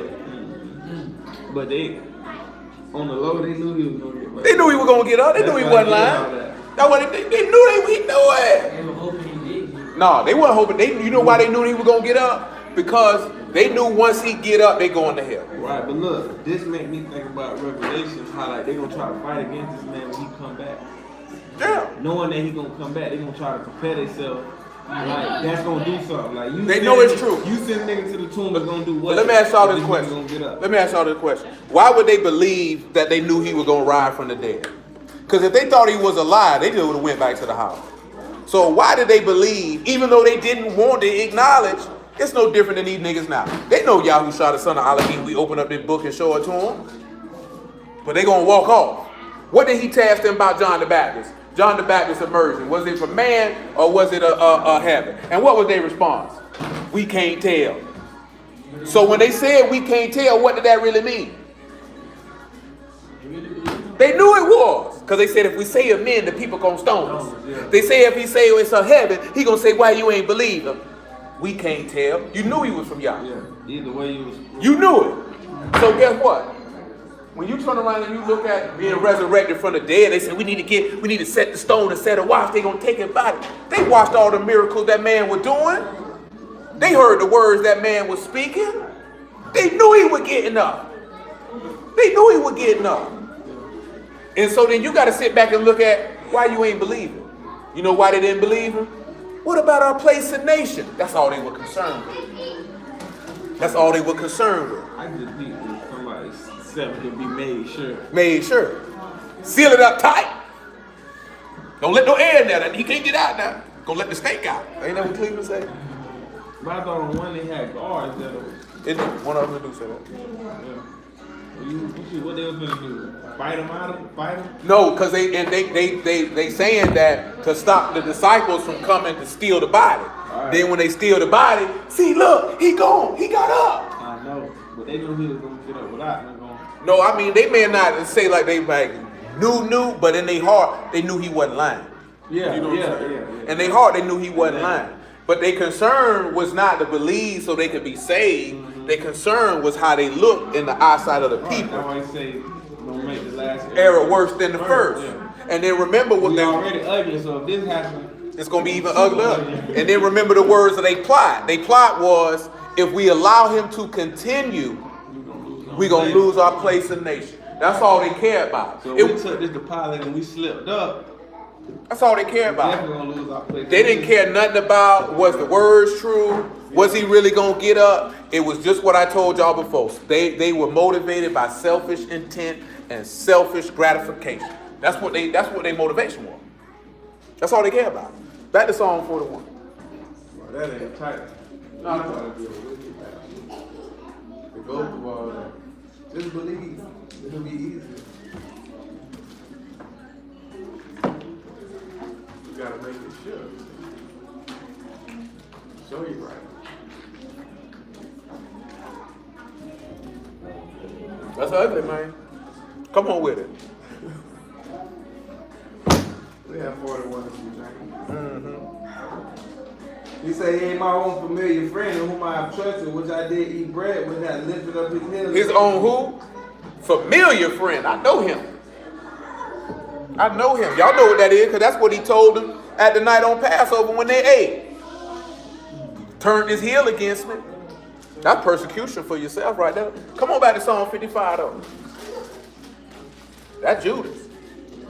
That's why he told you in Luke 21, right? It'll be your kinfolk. It'll be your parents. It's going to be somebody you know. A stranger can't turn you in. A stranger can't set you up to be killed. Anybody who ever been set up to be killed, I guarantee you 99.9% of the time it was somebody they knew. Wasn't no stranger. How can a stranger be close enough to kill you? A stranger can only kill you in a random killing that you ain't see coming. Nigga did walk up, bam, bam. But a setup, it had to be somebody involved you knew. They know, like you see somebody get killed on the news and they'll be like there was no signs of forced entry. Because if it's somebody you know, you're going to trust them. Did he say my familiar friend who I trusted, who I ate bread with? You're going to allow them to enter into your home. If you come to kill me and you're not going to know, I ain't going to be like, no, nigga, you can't come in here, I don't know you. I'm going to let you in. Bro, what's going on whole time? You plotting. Come on, pay the fool. Rich Porter, who killed him? His familiar friend. In his time of need. In his time of need. That was his time of need. In his weakness. He needed that man. And guess what? But when they came for, when Judas did what he did to you, come on, man, if you're going to kill a nigga, you're going to kill him in a time of weakness. Y'all ever seen Goodfellas? They wanted to kill Henry Hill in his what? Time of weakness. That's when I can strike. This is why I be telling you, that's why men are raised to never show weakness, because they know that's when a nigga gonna strike. That's what you taught. Especially if you in the street, that's what you taught. So then when you transition to other stuff, and then they be like, oh, you got toxic masculinity, or you trying to be macho, because you coming from an environment, if I show this, a nigga gonna kill me. That's your thinking. It's not thinking, I don't have to be this hard with you. You thinking in, oh, you're gonna go back to your training, what your mind been trained to do, if that's what you've been taught. You know what I'm saying? You've been told you show weakness, you get killed. You're not gonna do it. Because that's when niggas strike. I'm trying to, and I mentioned Goodfellas and Paid in Full because these true stories. You know what I'm saying? These ain't just no movies. That stuff really happened. You know what I'm saying? Okay, I don't know the dude name in real life, but who came in there and shot AZ Faison up? Somebody he knew. So that means when they came in there, he knocked on the door with the people's house they was in, they wasn't gonna be like, oh, that's Calvin, don't let him in. They know him. He had already gave him a piece of the blood. They know him. They gonna let him in. I know you. A stranger couldn't have got in there like that. Okay, they talking about it like this here, right? Julius Caesar, you know what his last words was when he died? They just told you that. You don't know. I mean, that's what they wrote in the story. I'm just saying. That's his, indeed it is his story. What you say? What, Brutus? He said, you too, Brutus? That's supposed to be, that's the man he groomed for his position when he got old and died. And Brutus walked up to him and hit him with that knife. Get on out of here. Get on out of here. That's what the story said. Shoot, that's how he died. It follow all the rules. That's how It follow all the rules. All the rules. All right. Shoot, all the rules. Ain't nobody who ever been, come on, man. And I'm just running people down. Abraham Lincoln, he get assassinated. If you don't think he ain't know who John Wilkes Booth was or the people around him, nigga, a fool. Can't nobody get that close to access to you to blow your brains out like that. You know what I'm saying? Come on, man, with JFK getting killed, you think this man gonna be able to be shot like this here in an open area and these people ain't know who? You think Malcolm could have been took out the way he would took out if somebody didn't know him? Now, Martin Luther King might have been a little different. He got snuffed. Yeah, he got snuffed. He got hit with old sniper. But the story, I will say the story is, whether it's fact or not, I cannot say, that they was like, they were all supposed to wear the same color ties, and then Jesse and another dude changed their tie so the sniper would know who not to shoot. But I don't think that they would include all these people in that plot. Oh, yeah, like I said, when I stand up. I know about the time, but I'm Jesse Jackson, I don't think, I'm going to be honest with you, I don't think Jesse Jackson had maybe nothing to do with the killing. He may have been aware. I mean, at this point in time, that's the United States government wanted him gone. Yeah, but that's in here. But like you said, I never heard the time, but I heard he orchestrated. I doubt that seriously, because when it come down to assassinations, the least people, the better. You know what I'm saying? Because if he orchestrated it, he'd have got hit next, because they tie up loose ends. You know what I'm saying? They don't play no game. They tie up loose ends. Because like the JFK killing, it was a whole bunch of people connected to that died days after that. Like immediately. Oh yeah, I mean, they killed the shooter. No, and they killed him. A man walked up to this man in the middle of a police station, Bam, bam, man named Jack Ruby shot the man 2 times in the stomach. He died right then and there on the spot on national television. Lee Harvey Oswald. That happened live on that. Lee Harvey Oswald was supposed to be an ex-Marine. But that's what happens to you. That's how it happens. I know your arm hurt. But he's supposed to have been an ex-Marine who's supposed to shot this man from a moving vehicle from a 6th floor book depository building when this man's whole head went back like this here and the back of his head opened up like a watermelon. You know what I'm talking about? He get arrested for it. Maybe 3-4 days later, they got him in handcuffs, leading him out to Dallas police station, and a man named Jack Rubenstein walked up, hit him 2 times. Bop, bop. Keep him silent. He can't talk.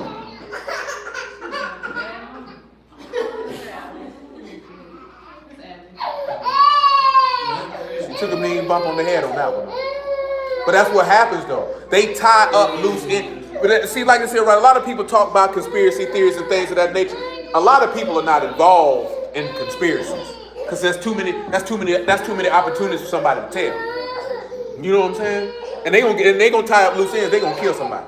They're not finna leave you alive. You know what I'm saying? Because you ain't finna get on your deathbed, go to tell it. You know what I'm saying? They ain't gonna do nothing. Oh no. You just seen, I was just listening to people the other day, they were going off on Steph Curry because they say, hey, I don't believe we landed on the moon. This man's an idiot, I hope he's not serious. And I'm like, why is it so? Because you know the national media don't want you to be sitting back questioning something like that. You know what I'm saying? They be like, you don't have any facts. You can go to NASA right now and see the moon rock. So they moon rocks because they told me they moon. Nigga, I ain't never seen a moon rock to compare it to know if this is really a moon rock. So you telling me to trust you. Now, I'm not saying you're lying. No, I'm going to put this here right because I'm never going to walk up to a man without looking at what he has to offer and say you lying. You know what I'm saying? Because every man's due that benefit of the doubt with presenting your information. You know what I'm saying? So I'm not going to say you lying, but I've never seen a moon rock or handled one and to know it came from the moon to compare it to say this is one.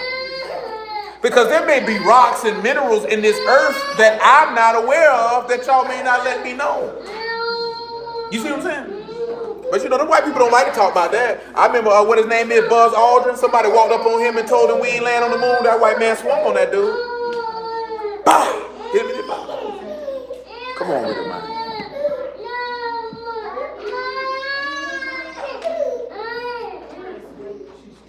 No, she hit the back of her head on the floor when she fell. That's what I'm telling you. When she fell, she boom. Yeah, I'm telling you, that ain't no sleep right there. That's a little pain in the back of the noggin. Head, little throbbing. Yeah, she wouldn't have had it problem. You are correct, man. I do not dispute. I'm trying to think of somebody else who got assassinated. There's so many people, I can't think of nobody. Oh yeah, Robert Kennedy. Now that was a hit. I mean, all his family died. He got caught in the hotel in California. Ted Kennedy, they all lived. He lived a little while. Ted lived a little while. He was old. Yeah, Robert Kennedy died. You know, JFK Jr. died in the plane crash. These people were so sad. You know, people swear that Princess Diana was a hit. You know what I'm saying? But that's not one of those instances where you could say somebody because it was a car crash. You couldn't be able to prove if somebody played with that.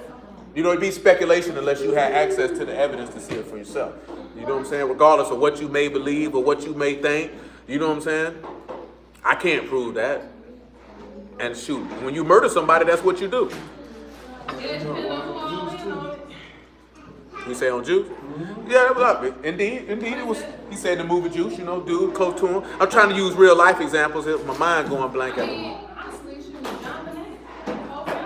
Oh, hey, I already know your mama. Somebody in your household killed her. Because you ain't dying in the middle of the night at 4 years old. Ain't no strange people breaking in nobody else and just kill a little girl and kill the parents.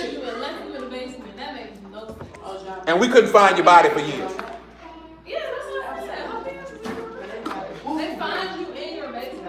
You know the Menendez brothers, they killed their parents. Shotguns. Look at O.J. Simpson. That's why they went to O.J. You know if your spouse died, the first person they gonna call is you. I hope so. No, not cause you died. They gonna be investigating you to make sure you ain't kill them. And 9 times out of 10, they do be your life insurance. Shoot, sometimes don't even be no life insurance policy. I'm just tired of this hoe. I'm finna kill her. I'm tired of this nigga. I'm finna kill it. They want to, it be like, they be married the next week. Straight up. Jam Master Jay, definitely somebody close to him hit Jam Master Jay. Definitely somebody close to him. And you know it was somebody close to hit 50. To shoot you like that, to catch you like that, somebody you know. Yeah, and he got shot by somebody. The person who shot 50 Cent was Mike Tyson homeboy. Remember when that nigga was like, I didn't fight, word to Allah, I want to eat his face? The nigga who shot 50 had just got killed when he did all of that. No, that nigga who killed him, that nigga Homo, that nigga just was a killer from Brooklyn, contracted killer. Mm-hmm. That was Mike Tyson homeboy. Nigga from Brooklyn, stone cold killer. How you feel about like Tupac then? From what they say, from people who were actually around it, they don't believe that with no conspiracy. They believe Orlando Anderson shot that man. You know what I'm saying? His uncle came out and got locked up on a federal case and said, yeah, we shot him. You know what I'm saying? Like a lot of us run with conspiracy theories, but the people who was around it, because the dude, Orlando Anderson, who they stomped out, this nigga was a real killer. You know what I'm saying? Not just a real gangster, a real killer, an individual who you not finna beat me up like that and you finna slide. You know what I'm saying? And then I just seen the security guard mention a dude who he believes shot Biggie, a dude named Moochie. Like sometimes we want to make stuff be greater than what it is. It could have been the feds. The feds was there. Sometimes stuff just be street stuff. Straight up and down. Nigga jumped on me.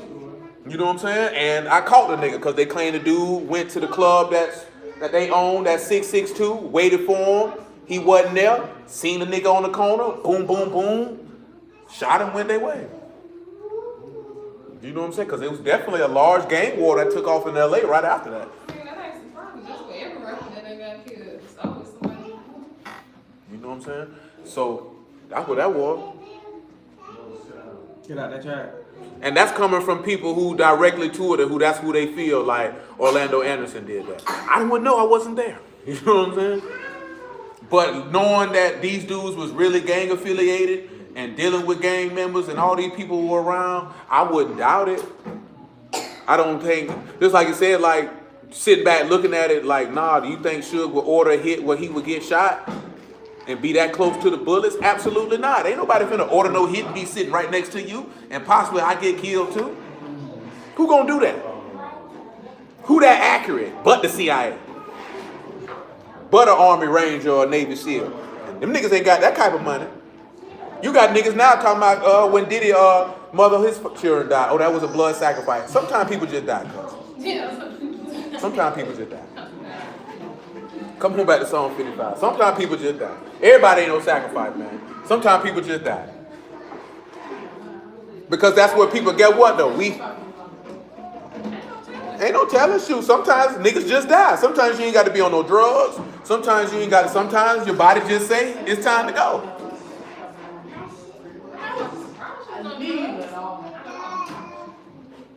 But for me, I ain't gonna put that on there because I ain't gonna sell the people's name. Because sometimes they put stuff out there like that just to disparage your reputation when you die. Because they did Whitney Houston like that when she died. But that don't mean she was on that at the time. And we don't know what was in her body. We only know what they told us was in her body. You know what I'm saying? I don't know what happened. She was in the bathroom. That's all I know. Yeah, but I'm just saying though, they come out, but you got some people who came out and said there was another autopsy done and there was no narcotics in her system. But it's easier to say that it's in somebody had drugs in their system if they have a history of drug abuse for people to accept that. You're not gonna question it. No, she didn't say she had drugs in her system. She said that her sister, who's a nurse, said when a woman died at that age, she probably was on drugs. I mean, it could be 9 times out of 10 like when a lot of wrestlers die from a heart attack after they leave steroids or that stuff alone. You done abused and battered your body for so long, it quit. That's what happened to Eddie Guerrero. His heart just quit. He was on steroids and painkillers for so long, then he stopped taking them, and one day his heart stopped. That's why it's good to say no to drugs. And I ain't talking about street drugs either.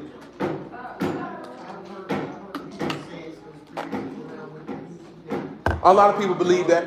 They believe that because of the way that she died, it kind of in line with a Masonic ceremony and stuff like that. And the only people who are privy to that type of stuff I had that conversation.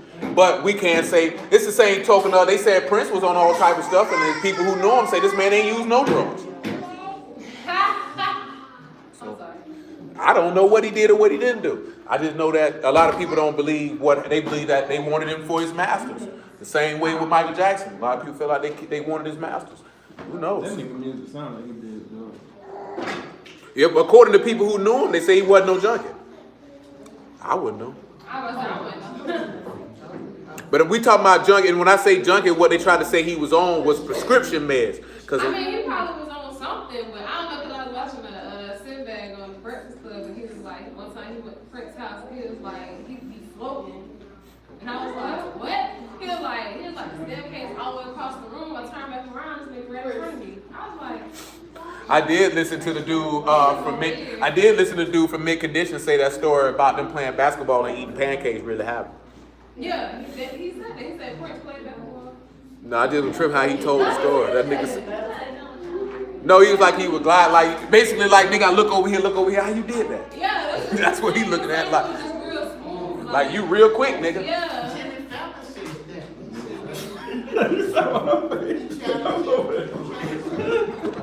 What? Word. Let's get on that.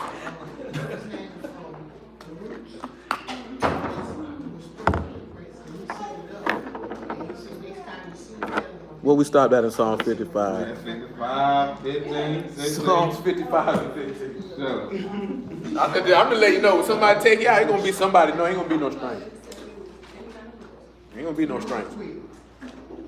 Shoot, nigga ain't but $1.15. Shoot, he better. That boy said he walked light. He did walk like that nigga Prince, the only nigga wore blouses and butt out pants. Ain't nobody think he was gay. Ain't that something? I did. Yeah, you might have. That was the My 80s. mama said that's a man. That's a real man. Well, So he can rub me down, huh? that's a real man. Song, come on. Song 55 and 15. No, that's what I heard a dude say. He said nobody ever But questioned. everybody in the 70s ain't just like But that wasn't the 70s when that nigga wore them butt out pants. That was definitely the 80s. That nigga definitely wore blouses. He in the same. And he had the bad holes too. I ain't never seen my granddaddy dressed like that. Shoot, you ain't never seen nobody dressed like that. Oh, I don't know. I wasn't living back then. I was just thinking somebody I got pictures. But we talking about the 80s. No, No, we talking about in the 80s. But the Island Brothers, they span more decades than that. Right, and they definitely in their album covers. You like, oh. Them niggas in whole yoga fits. Yeah, they was in some yoga pants. But come on, Psalm 55 and 15. They were definitely in some faggotry Them clothing. niggas was some full fat. Full fledged. Ron Isaac definitely like to wear his old cat suit with his chest out. With a crop top, with a perm. Shoot, you better check them album covers. Just like this. Over the shoulder. Just Google all their album covers. Let's go ahead. We ain't worried about that right now. Let's get this on 55-15. We ain't worried about no man with no cat suit on. Cause that's what he had on. He had a cat suit with a perm. Well, a lot of football players wear crop tops. So that's neither here nor there. 55 and 15. Let death seize upon them, and let them go down quick to Sheol. For wickedness is in their dwellings and among them. As for me, they over there. I see them already. As for me, I will call upon Elohim. Call upon who? Elohim. Go ahead. And Yahuwah shall save me. He gonna do what? Save me. Come on. Even in the morning and at noon. That's why we pray 3 times a day. And I will pray and cry aloud, and he shall hear my voice. Go ahead. He has delivered my soul in shalom from the battle What verse that was is it? against me. Mm-hmm. There were many with me. Go ahead. Elohim shall hear and afflict them, even he that abideth the foes shall lie, because they have no changes. They don't turn. Therefore, they fear not Elohim. Go ahead. He has put forth his hand against such as be at shalom with him. He has broken his covenant. See, he said they gotta kill people who ain't got no beef. Come on. The words of his mouth are smoother than butter. Smooth. You gotta watch old smooth mouth nigga. Like this here. Some of y'all probably let a smooth mouth nigga talk you out your booty. That's what you did. You talk smooth to him. Yeah. That's what they call it though. Smooth mouth nigga. Smooth talk. Don't let that smooth nigga talk here like this. Don't let the smooth tape fool you. You gotta watch niggas like that. That all that flattery. Smooth words, they coming to butter you up. Yeah, don't let them butter your yams now. Don't let them do that to you. Come on, man. Boy, the words of his mouth were smoother than butter, but war was in his heart. Hail, master. Come on, man. His ways were softer than oil, Soft oil. yet were they drawn sword. Come on, man. Cast thy burden upon you, and he shall sustain thee. He'll do what? Sustain thee. What else? He shall never suffer the righteous to be moved. Pause. So you know that word sustain. What is that Hebrew word for sustain? It's the same word we looked at last week for nourish. It ain't up there. Oh, Who remember that word for sustain? the shock. No. That's the calm. That was for comfort. To lift up. That's the song. That ain't it. But that ain't sustained. No. That's what I thought it was. It's cool. Remember that? Yeah, I got that. Kaf, U, and Lamar. But now you got the word burden. Yeah. We got burden up here. What we got for burden? You wrote it the right way, brother? Yeah, I did. I wrote it the best way I could write it. And that's all that matters. Yeah, it's right direction. Everything in the proper direction. Yeah, that's what I see. That's what you got to. Well, that's what it is. That's what it is. That's what it is. So what we gonna say for this yard? But that's burden. Burden. That's that white. That's that word? I agree. That's what I got. That's that white. What you got up here for that hay? I'm gonna let somebody else know. Who got something for that hay? Hey. Hey. Fat Albert. Hey. Hey.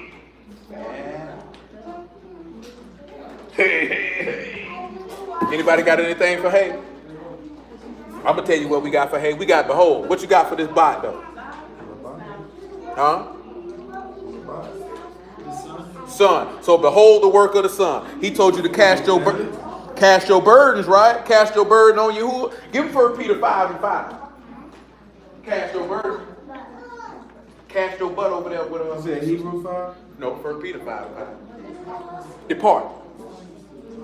Sit down and eat your jacks that are apples. Your apple jacks. 1 Peter. 5, make it 6. 1 Peter 5 and 6. So when we look at that burden, we looking at behold the work of the Son. Behold his work. Them other two words is the words we did last night. You also look at it with being on Reed's arms because burden that he bear. You can. But then we're going to be being redundant. 5 and 6. Humble yourself therefore under the mighty hand of Elohim, that he may exalt you in due time. Go ahead. Casting all your cares upon him, for he cares for you. So remember, ain't that what we just seen in Psalm 55 and 22? Cast your burden because he'll sustain thee. So if that's the Kaf, U, and the Lamar, then guess what he going to do? That teacher is going to secure you to the hand.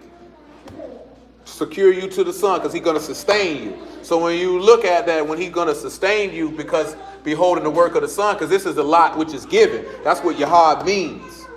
What was the lot that was given to the Son? For him to die, right? We look at Paul. We read some of the lot that were given to Paul. He was going to have to suffer the persecution that he afflicted on the body, right? You have to look at that. Everybody got a lot that they're going to have to take. Some people don't want their lot. That's why when the persecution and tribulation come, what happens? Bye. They are offended. They are offended. Come over here to Matthew 11 and 28.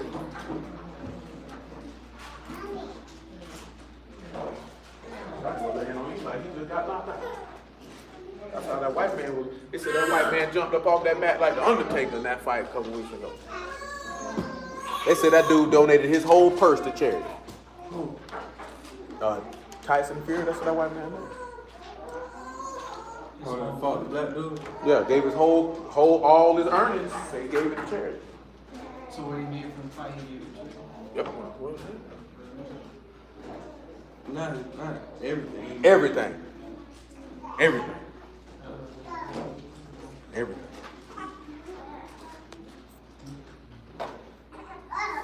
Come on with it, man. That's it. Come to me, all all ye ye that what? that labor and are heavy laden, Got some heavy burdens? and I will give you rest. He'll give you what? I will give you So rest. cast your burden upon Yahuwah. He will sustain thee, and he will not suffer the righteous to be moved. He ain't gonna allow nothing to happen to you if you go ahead and bear that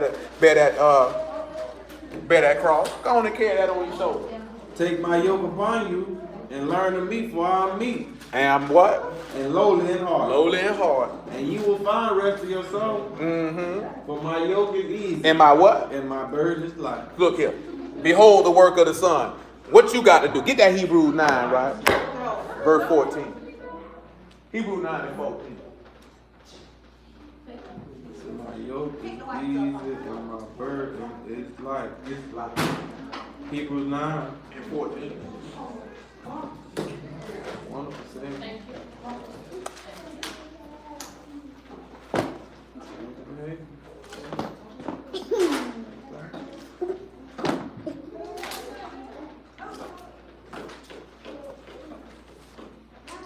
Give me a little bit, Mike. Yes, sir. P. G. L. Bot. B.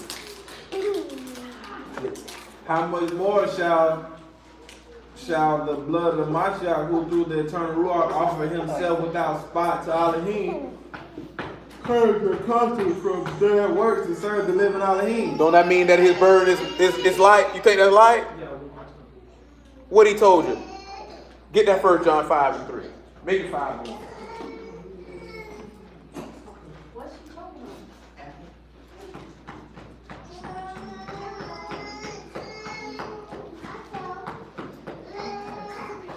First John 5 and 1.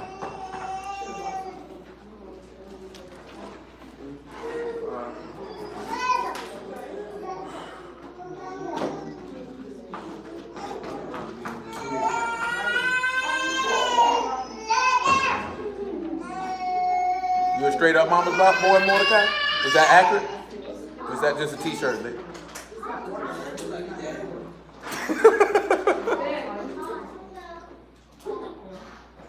Very well then.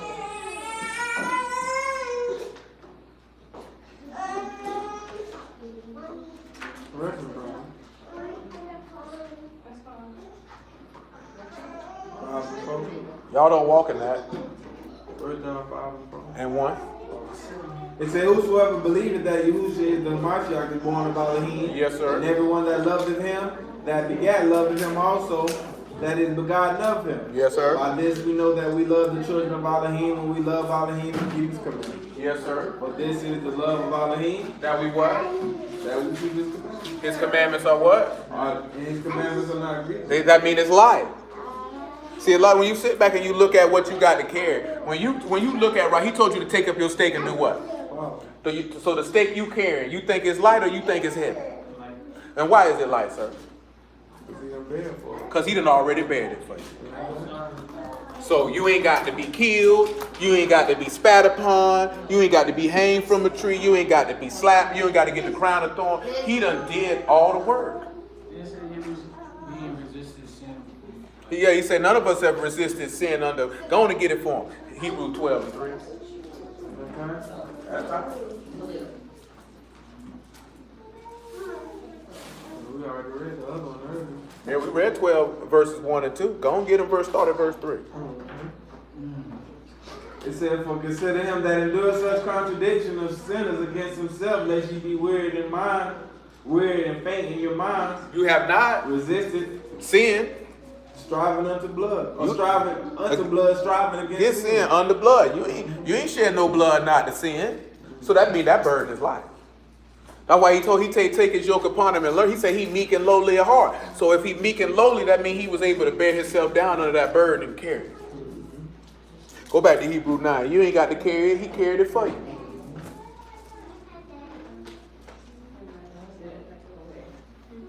In fact, I don't think we got much more left with this. No, I'm just talking out loud. Come on with it. What was that? Give me verse 14 again. It said, how much more shall the blood of Mashiach, who through the eternal Ruach offer himself without spot to Elohim, purge your conscience from dead works to serve the living Elohim. Mm-hmm. And for this cause he is the mediator of the New Testament, Yes, sir. that by means of death for the redemption of transgressions that were under the first testament, they which are called might receive the promise of eternal inheritance. Mm-hmm. For where a testament is, There must needs. also of necessity be death of the testator. Mm-hmm. For a testament is of force after men are dead, otherwise it is of no strength at all while the testator liveth. Mm-hmm. Whereupon neither the first testament was dedicated without blood, for when Moses had spoken every precept to all the people. See, remember y'all? Now that's good. This the word from last night, right? So, who know what this is? This is the word from last night. Shalom. Well, who could tell me what that is? Okay, so what we come with after that? What after that? Mm-hmm.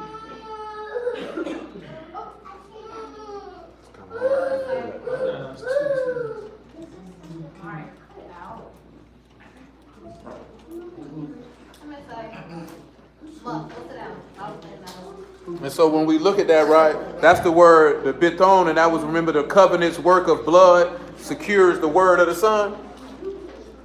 You see how he just been talking about it, the covenant is of no effect while the testator lives.